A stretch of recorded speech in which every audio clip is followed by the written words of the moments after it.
Chapter 13. Don't worship other gods. Moses said to Israel, "Someday a prophet may come along who is able to perform miracles or tell what will happen in the future.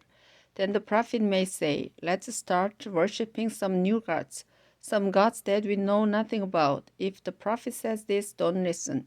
The Lord your God will be watching to find out whether or not you love him with all your heart and soul. You must be completely faithful to the Lord. Worship and obey only the Lord, and do this with fear and trembling, because he rescued you from slavery in Egypt. If a prophet tells you to disobey the Lord your God and to stop worshiping him, then that prophet is evil and must be put to death. Someone else may say to you, 'Let's worship other gods.' That person may be your best friend, your brother or sister, your son or daughter, or your own dear wife or husband. But you must not listen to people who say such things. Instead, you must stone them to death. You must be the first to throw the stones, then others from the community will finish the job. Don't show any pity. The gods worshipped by other nations have never done anything for you or your ancestors. People who ask you to worship other gods are trying to get you to stop worshiping the Lord, who rescued you from slavery in Egypt. So put to death anyone who asks you to worship another god.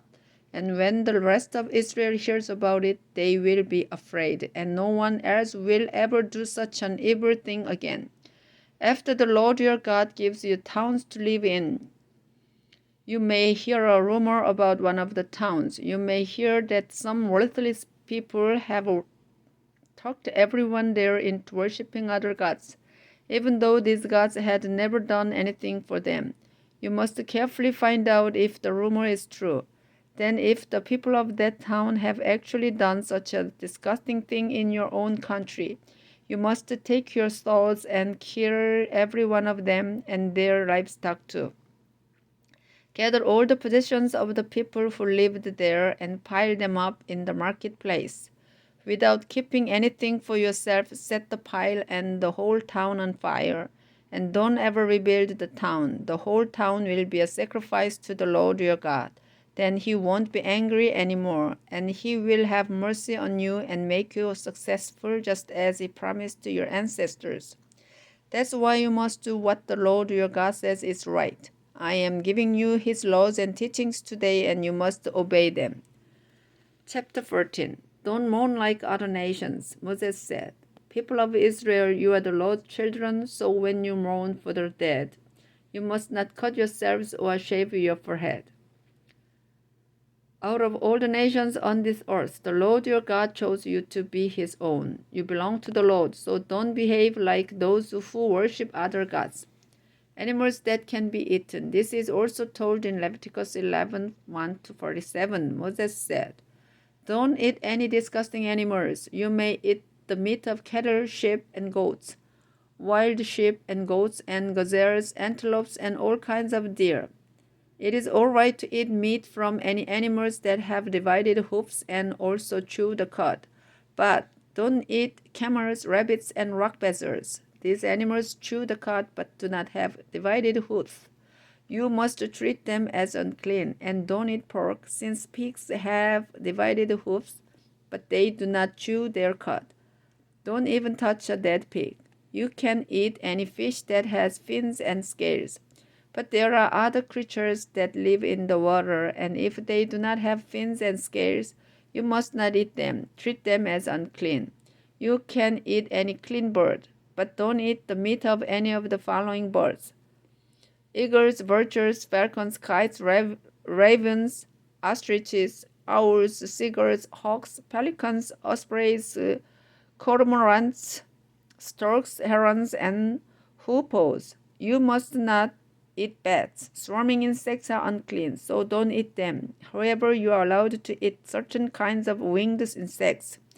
You belong to the Lord your God, so if you happen to find a dead animal, don't eat its meat. You may give it to foreigners who live in your town, or sell it to foreigners who are visiting your town. Don't boil a young goat in its mother's milk. Give the Lord 10% of your harvest," Moses said. "People of Israel, every year you must set aside 10% of your grain harvest.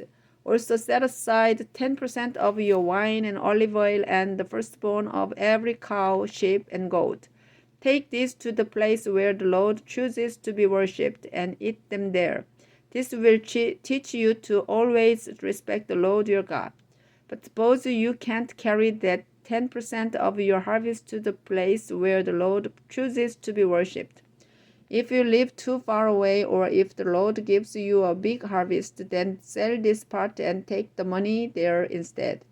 When you and your family arrive, spend the money on food for a big celebration. Buy cattle, sheep, goats, wine, beer, and if there are any other kinds of food that you want, buy those too. And since people of the Levi tribe won't own any land for growing crops, remember to ask the Levites to celebrate with you. Every third year, instead of using the 10% of your harvest for a big celebration, bring it into town and put it in a community storehouse. The Levites have no land of their own, so you must give them food from the storehouse. You must also give food to the poor who live in your town, including orphans, widows, and foreigners. If they have enough to eat, then the Lord your God will be pleased and make you successful in everything you do. Chapter 15, Loans. This is also told in Leviticus 25, 1-7. Moses said, Every 7 years you must announce, the Lord says loans do not need to be paid back. Then if you have loaned money to another Israelite, you can no longer ask for payment. This law applies only to loans you have made to other Israelites. Foreigners will still have to pay back what you have loaned them. No one in Israel should ever be poor. The Lord your God is giving you this land, and He has promised to make you very successful if you obey His laws and teachings that I am giving you today. You will lend money to many nations, but you won't have to borrow. You will rule many nations, but they won't rule you. After the Lord your God gives land to each of you, there may be poor Israelites in the town where you live. If there are, then don't be mean and selfish with your money. Instead, be kind and lend them what they need. Be careful. Don't say to yourself, soon it will be the 7th year, and then I won't be able to get my money back. It would be horrible for you to think that way and to be so selfish that you refuse to help the poor. They are your relatives, and if you don't help them, they may ask the Lord to decide whether you have done wrong, and He will say that you are guilty. You should be happy to give the poor what they need, because then the Lord will make you successful in everything you do. There will always be some Israelites who are poor and needy. That's why I am commanding you to be generous with them. Setting slaves free. This is also told in Exodus 21, 1-11. Moses said to Israel, If any of you buy Israelites as slaves, you must set them free after 6 years. And don't just tell them they are free to leave. Give them sheep and goats and a good supply of grain and wine. The more the Lord has given you, the more you should give them.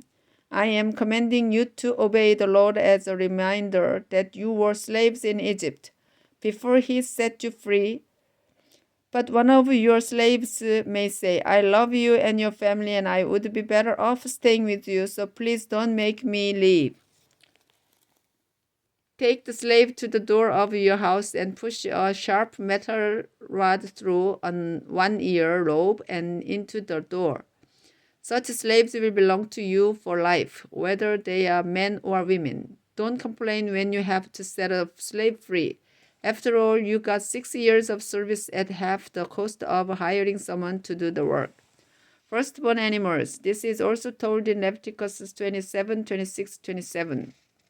Moses said to Israel, If the firstborn animal of a cow or sheep or goat is a male, it must be given to the Lord. Don't put firstborn cattle to work or cut wool from firstborn sheep. Instead, each year you must take the firstborn of these animals to the place where the Lord your God chooses to be worshipped. You and your family will sacrifice them to the Lord, and then Eat them as part of a sacred meal. But if the animal is lame or blind or has something else wrong with it, you must not sacrifice it to the Lord your God. You can butcher it where you live and eat it just like the meat of a deer or a gazelle that you kill while hunting. Even those people who are unclean and unfit for worship can have some. But you must never eat the blood of an animal. Let it drain out on the ground.